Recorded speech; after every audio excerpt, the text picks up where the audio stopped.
Most people believe corruption looks like a briefcase of cash, a shady handshake, or a secret envelope passed under a table. But the real corruption, the kind that moves billions, survives for decades and reshapes entire nations, never looks like a crime at all. Because the world's most powerful politicians don't hide money under their beds. They hide it inside financial systems designed to never reveal their names. And once you understand how it works, you begin to realize something darker.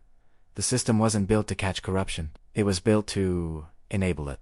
This story begins with a simple mystery. Why do so many political leaders, from democracies to dictatorships, leave office wealthier than entire businesses? Why do their families suddenly own luxury apartments in London, penthouses in Dubai, or mansions in the south of France? Why do their children attend elite foreign universities, despite earning only government salaries? The answer is never in public records. It's hidden in offshore networks, shell companies, secrecy jurisdictions, and financial loophole structures created intentionally, polished over decades, and controlled by the world's richest institutions. To understand how politicians hide wealth overseas, we must go back to the origins of modern offshore finance. It began not in Panama or the Cayman Islands, but in London in the 1950s.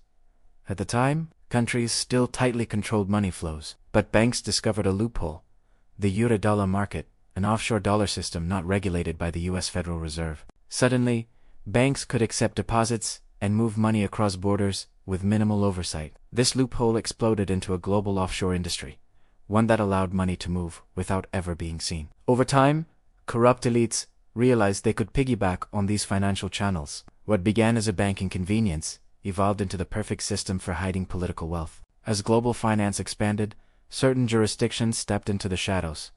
Switzerland, with its legendary bank secrecy laws, Luxembourg and Liechtenstein, with their anonymous trusts, Panama with shell companies, the British Virgin Islands, with zero tax structures, and even the city of London, which quietly became the center of global laundering. These locations weren't random, they were strategically designed. Their laws attracted politicians, oligarchs, and corrupt officials seeking a safe haven for stolen public funds. But by the time the world noticed what was happening, trillions had already disappeared offshore. The methods used by politicians are shockingly simple but protected by extremely complex legal architecture. It usually starts with a shell company, a business that exists only on paper. It has no employees, no office, and no real operations. Yet it can open bank accounts, buy property, hold investments, and move millions. But here's the trick.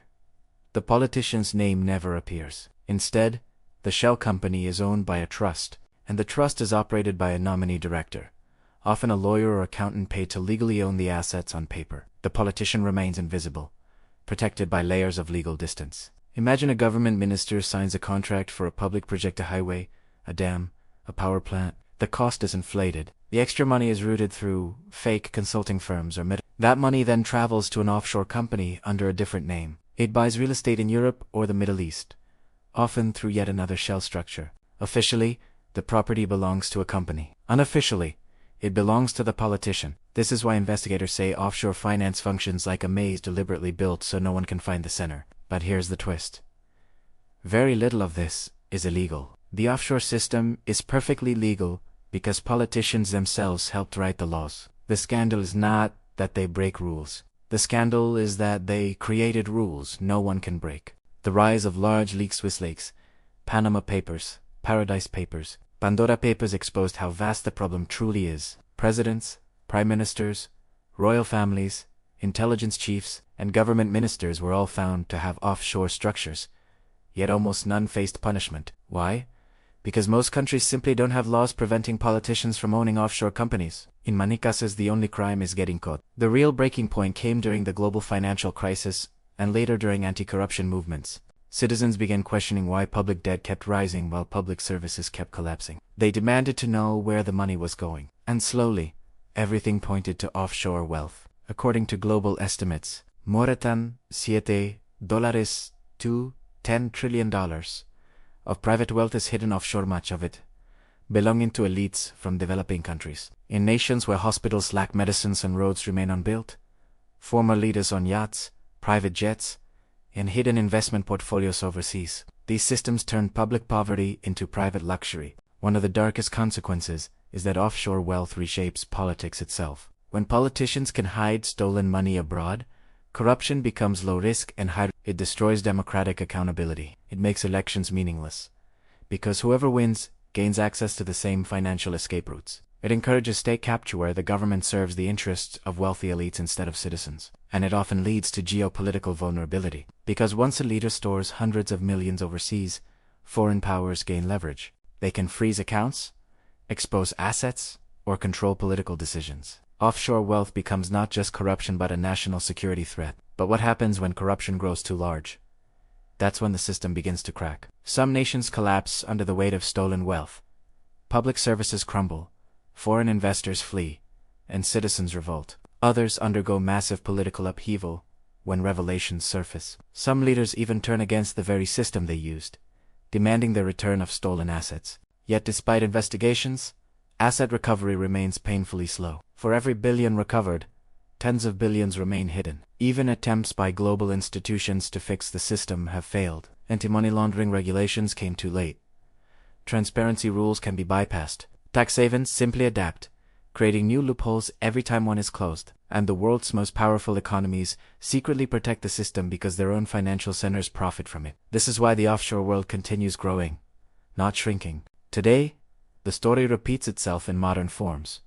Cryptocurrencies provide new channels. Golden visa programs allow corrupt officials to buy citizenship. Art, luxury watches, rare metals, and high-value collectibles become storage for invisible wealth. Even online platforms now facilitate cross-border laundering. The tools change, but the logic stays the same. Hide money where nobody is looking. The deeper pattern behind all of this is simple. Politicians hide wealth overseas because it is safe, untraceable, and protected by global finance. But the reason the system thrives is even more unsettling. It benefits powerful nations, global banks, and political elites alike. As long as everyone at the top profits from offshore secrecy, there is no real incentive to shut it down. The story ends where it began, with the mystery of how corruption becomes invisible. Most people believe political corruption is about individual greed. But in reality, it is about systems, networks, and incentives that encourage wrongdoing and punish honesty. The real question is not how politicians hide wealth overseas.